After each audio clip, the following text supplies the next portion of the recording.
కావాలనుకున్న ప్రచారాన్ని అలవోకగా చేసేసుకుంటున్నారు. మీడియా మొత్తం అధికారంలో ఉన్న వాళ్ళ గుప్పిట్లోనే ఉంది, క్వశ్చన్ చేసిన వాళ్ళని మెసల్నివ్వట్లేదు అనే చర్చ రాష్ట్రం నుంచి ఢిల్లీ వరకు అన్ని చోట్ల జరుగుతూనే ఉంది కదా. పైగా అరెస్టుల గురించి, ఆరోపణల గురించి మాట్లాడుకోవడం ఈ మధ్యన రీసౌండ్ వచ్చేస్తా ఉంది కదా చెవుల్లో. మరి దీనికి పరిష్కారం ఏంటి తెలుసా మీకు? స్పీకింగ్ ట్రూత్ టు పవర్ అంటే ఏంటి? ఇది ఒక ఫ్రేజ్ అనుకుంటున్నారా? ఇంగ్లీష్ లో ఒక ఇడియం లా కనపడతా ఉందా? Yes of course. కానీ ఇది ఒక మెథడ్, ఇది ఒక అప్రోచ్. తెలుసా మీకు?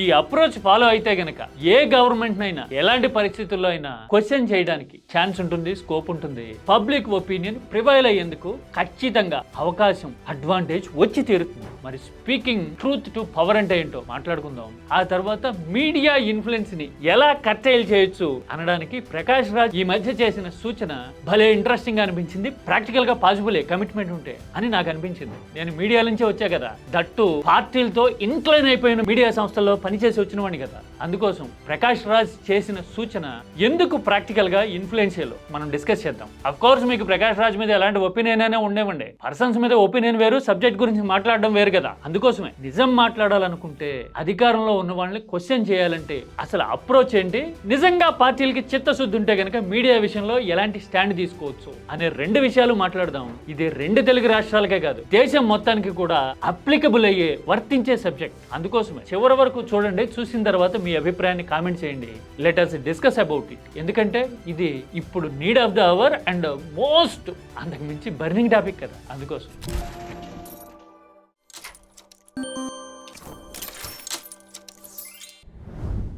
నేను ముందుగానే చెప్తా ఉన్నా, ఇంతకు ముందు చాలా సార్లు కూడా చెప్పుంటా, మాట్లాడాలంటే సబ్జెక్ట్ ఓరియంటెడ్ గా మాట్లాడాలి. ఆర్గ్యుమెంట్ అనేది ఎప్పుడు సబ్స్టాన్స్ బేస్డ్ గా ఉండాలి. బూతులు తిట్టడమో లేదంటే సభ్యతా సంస్కారాన్ని గాలికి వదిలేసి రాజకీయంగా పోలరైజ్ చేయాలనుకునే ప్రయత్నాలని నేను ఎప్పుడూ సపోర్ట్ చేయను. కీటాక్స్ అనేది అలాంటి ధోరణికి పక్కా వ్యతిరేకం. ఏ పార్టీ విషయంలో అయినా సరే ఇదే స్టాండ్ ఉండాలి, ఇలాంటి థింకింగే రావాలి అని కోరుకుంటాను నేనైతే. కీటాక్స్ విధానం అది. అధికారంలో లేనప్పుడేమో అమ్మ మొగుడు, అమ్మమ్మ మొగుడు లాంటి కామెంట్లు చేసి అధికారంలోకి వచ్చిన తర్వాత సూక్తులు వల్లించే విధానాల మీద జనం నిజానిజాలు తెలుసుకోవాలి అని కోరుకుంటాం. అందుకోసమే ఈ మధ్య కాలంలో అరెస్ట్ లాంటి పరిణామాల మీద కూడా చాలా ప్రాక్టికల్ గా, న్యూట్రల్ గా రియాక్ట్ అయింది కీటాట్. భాష ఎప్పుడు ఎదుటి వాళ్ళని తప్పు పట్టాలనుకున్నప్పుడు, క్వశ్చన్ చేయాలనుకున్నప్పుడు ఎదుటి వాళ్ళు చేసిన తప్పులు యువతలు ఉన్న వాళ్ళు చేయకూడదు కదా. వీళ్ళు కూడా అవే తప్పులు చేసి అలాంటి భాష వాడితే క్వశ్చన్ చేసే మోరల్ రైట్ ఎక్కడ ఉంటుంది? ఉండదు కదా. ఈ లాజిక్కే మిస్ అవుతున్నాం మనం. ఇంతకీ స్పీకింగ్ ట్రూత్ టు పవర్ అంటే ఏంటి మీకు తెలుసా? ఈ మాట విన్నారా? ఇంగ్లీష్ లో ఇది ఒక సేయింగ్. ఇది ఎక్కడి నుంచి పుట్టింది అనుకుంటున్నారు? ఎన్నాళ్ల కిందట పుట్టింది అనుకుంటున్నారు? అథారిటేరియనిజం అనేది ప్రభుత్వాల్లో, అధికారంలో ఉన్న వాళ్ళలో పెరుగుతున్న టైంలో పుట్టింది. ఎప్పుడు? 1930s లో. ఆ టైంలో ఎక్కడ? అమెరికాలో. ప్రభుత్వాలు పూర్తిగా అణిచివేత, గుప్పిడ పట్టేయటం, క్వశ్చన్ చేస్తే భరించలేకపోవడం, సహించలేకపోవడం అనే ధోరణి వచ్చినప్పుడు కొంతమంది డెమోక్రటిక్ స్పిరిట్ ఉన్న వాళ్ళు, వాస్తవాలను ప్రేమించేవాళ్ళు స్పీకింగ్ ట్రూత్ టు పవర్ అనే విధానాన్ని, అప్రోచ్ ని ఇన్వెంట్ చేశారు. మనం సత్యాగ్రహం అనే విధానాన్ని చూసుంటాం కదా. బహుశా ఇది ప్యారలల్ గా ఉండే సిస్టమ్ ఏమో అనిపిస్తుంది. ఇది వరల్డ్ రినౌండ్. ఇప్పటికీ జాన్ ఎఫ్ కెనడీ ఫౌండేషన్ లాంటి వాళ్ళు వరల్డ్ వైడ్ గా ఈ స్పీకింగ్ ట్రూత్ టు పవర్ అనే మెథడ్ ని, థియరీని ప్రొజెక్ట్ చేయడానికి, జనంలోకి తీసుకెళ్ళడానికి ట్రై చేస్తుంటారు. ప్రత్యేకంగా ఫండ్స్ పెట్టి మరి. నెల్సన్ మండేలా లాంటి వాళ్ళు ఈ విధానాన్ని అడ్వకేట్ చేయడం, ఫాలో అవ్వడాన్ని వరల్డ్ వైడ్ గా డెమోక్రాటిక్ రెవల్యూషన్స్ లో చూస్తుంటారు. అలాగంటే సోషల్ లెసన్ లాగా అనిపిస్తుందా? కాదు.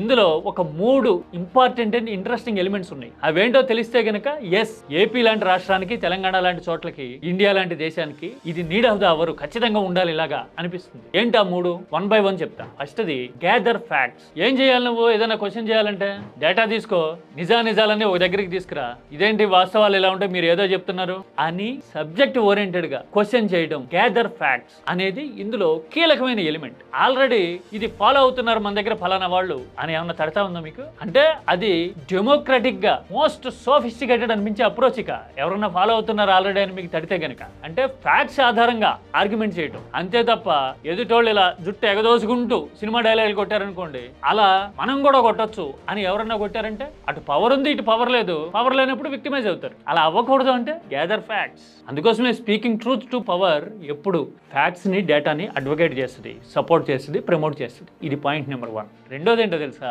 Maintain empathy. Leadership and management often face unknown pressure and fears. Approaching the situation with empathy rather than aggression reduces defensiveness అని చెప్తూ ఉన్నారు చూసారా. ఈ లాజిక్ చాలా మంది మిస్ అవుతున్నారు, ఎస్పెషల్లీ ఏపీలో. ఫెరోషియస్ గా మాట్లాడేయడం, నోటుకు వచ్చినట్టు బరి తెగించడం అనేది హీరోయిజం అనే భ్రమలో ఉన్నారు చాలా మంది. నీ దగ్గర సబ్జెక్ట్ ఉంటే, డేటా ఉంటే, లాజిక్ ఉంటే, ఆర్గ్యుమెంట్ ఉంటే సౌమ్యంగా చెప్పినా గానీ సౌండ్ రీసౌండ్ లో వినపడుతుంది, ఎందుకంటే ఎదుటి వాళ్ళ దగ్గర అది లేదు కాబట్టి. అది చాలు కదా. పైగా మాట్లాడేటప్పుడు ఎంపతి ముఖ్యం. అంటే నువ్వు ఫలానా బాధితుల పక్షానో ఫలానా సమస్య గురించో మాట్లాడుతుంటే నువ్వు వాళ్ళ వైపు నుంచి వాళ్ళని దృష్టిలో పెట్టుకుని మాట్లాడుతున్నట్టుగా వినపడాలి తప్పితే నువ్వు ఫలానా వాళ్ళని టార్గెట్ చేసుకుని పొలిటికల్ వెంజెన్స్ తో మాట్లాడుతున్నావు అని అనుకుంటే నీ ఇంపాక్ట్ సగం అక్కడే పోతుంది. వాళ్ళ మీద ద్వేషంతో మాట్లాడుతున్నారనమాట అనే ఫీలింగ్ ప్రివైల్ అయ్యి నీకు రావాల్సిన సపోర్ట్ సగం తగ్గిపోతుంది. అందుకోసమే ఎంపథెటిక్ గా ఉండాలా, మాట్లాడుతున్న టోన్ సటిల్ గా ఉండటం అనేది స్పీకింగ్ ట్రూత్ టు పవర్ అనే దాంట్లో వెరీ ఇంపార్టెంట్. ఇక మూడోది ఏంటో తెలుసా, ఆఫర్ సొల్యూషన్స్. చూసారు కదా, అంటే సమస్య గురించి చెప్పడము, నిందలేయడము, బ్లేమ్ చేయడము ఎవరైనా చేస్తారు, కానీ సొల్యూషన్ చూపించాలి కదా. మీరు కీటాక్స్లో చూసి ఉంటారు, ఏ కీలక విషయం చెప్పినా గానీ, ఏ ఇష్యూని రైట్ చేసినా గానీ ఏం చేయొచ్చు, ఆల్టర్నేటివ్స్ ఏంటి అని చెప్పకుండా కన్క్లూడ్ చేయం. ఎందుకు అంటే ఆల్టర్నేటివ్స్ చెప్పగలిగిన వాళ్ళకే సిస్టమేటిక్ గా, సబ్జెక్ట్ ఓరియంటెడ్ గా క్రిటిసైజ్ చేసే రైట్ ఉంటుంది అనేది బేసిక్ ప్రిన్సిపల్ ఇన్ డెమోక్రసీ. ఇవాళ రేపట్లో ఈ ప్రాక్టీసెస్ అన్ని గాలికి ఎగిరిపోయినాయి కాబట్టి తెలియట్లేదు, కానీ ఒకవేళ సబ్జెక్ట్ మీద, క్యాపబిలిటీ మీద, అన్నిటికీ మించి ఆలోచన మీద నమ్మకం ఉంటే కనుక ఆల్టర్నేటివ్ సజెస్ట్ చేయాలి. మరి ఆల్టర్నేటివ్స్ లేనప్పుడు పక్కన వాళ్ళు క్రిటిసైజ్ చేయకూడదు రై. అందుకోసమే ఇది కీలకమైన ఎలిమెంట్. మన దగ్గర ఇవన్నీ పోయినాయి, అందుకోసమే నేల తీసి నెత్తికి రాసుకున్నట్టు అయిపోయింది ఇప్పుడు పరిస్థితి. ఎవరో అన్నారు అని చెప్పి అదే స్థాయిలో బూతులు తిట్టడము, అది అన్వాంటెడ్ అగ్రెషన్. పైగా అధికారంలో ఉన్న వాళ్ళు ఆ అధికారాన్ని ఎక్సర్సైజ్ చేయడానికి చేజేతలా ఇస్తున్న ఛాన్స్.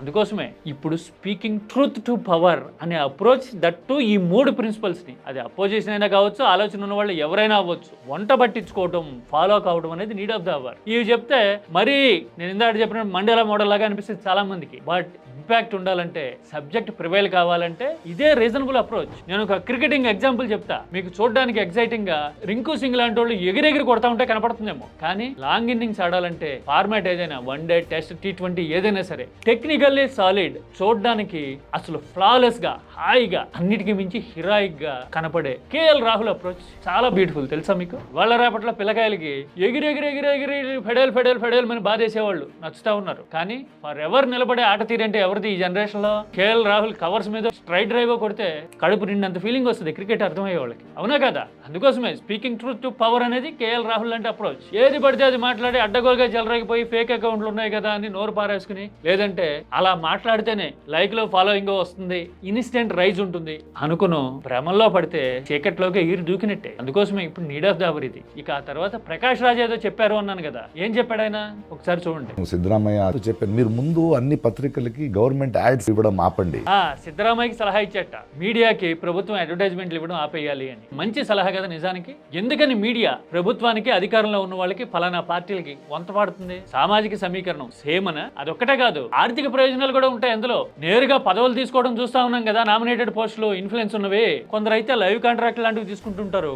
అది ఎంత సమ్ ఆఫ్ అమౌంట్, ఎంత హ్యూజ్ మనీ ఉంది అందులో అని తెలిస్తే ఆశ్చర్యపోతారు. అది ఒక్కటే కాదు, మన దగ్గర అయితే మీడియా, రాజకీయం ఇప్పుడు కలగలిసిపోయినాయి. నిజాలు చెప్పడం కంటే ఫలానా వాళ్ళ అధికారానికి కాపలా కాయడమే లక్ష్యం అన్నట్టుగా మీడియా తయారైంది. మరి అలాంటి పరిస్థితి బ్రేక్ చేయాలి అంటే ప్రకాష్ రాజ్ చెప్పింది రీజనబుల్ సలహానే, కానీ ప్రాక్టికల్ గా పాసిబుల్ అంటే అదే జరిగితే గనక మీడియా పేరుతో వెదజల్లే పొలిటికల్ పొల్యూషన్ కి 3 పైగా చెక్ పెట్టేయచ్చు. మరి ప్రభుత్వం పబ్లిసిటీ చేసుకోవాలంటే కన్జర్వేటివ్ అనిపించినా గానీ ఆల్టర్నేటివ్స్ చాలా ఉన్నాయి కదా. హోర్డింగ్ లాంటివి పెట్టుకోవచ్చు, ఇంకేమైనా చేసుకోవచ్చు. వాటన్నిటి వల్ల పబ్లిక్ మనీ సేవ్ అవుతుంది, అయిన వాళ్ళకి, కావాల్సిన వాళ్ళకి దారాదత్తం చేయడం అనే ట్రెండ్ కు బ్రేక్ పడి ఖజానాకు కూడా మేలు జరుగుతుంది. అందుకోసమే ప్రకాష్ రాజ్ చెప్పింది టెక్నికల్లీ క్వాలిఫైడ్ సలహానే. చిత్తశుద్ధి ఉన్న వాళ్ళు ఎవరైనా సరే అది చేసి చూపించాలి అనే కండిషన్ జనం వైపు నుంచి వస్తేనే కాస్తో కూస్తో రాజకీయం మెరుగుపడేందుకు, ఈ మీడియా రొద్ద తగ్గేందుకు అవకాశం ఉంటుంది, అవునా కదా? మీకేమనిపించింది? సబ్జెక్ట్ ఓరియంటెడ్ గా కామెంట్ చేయండి. Let us discuss.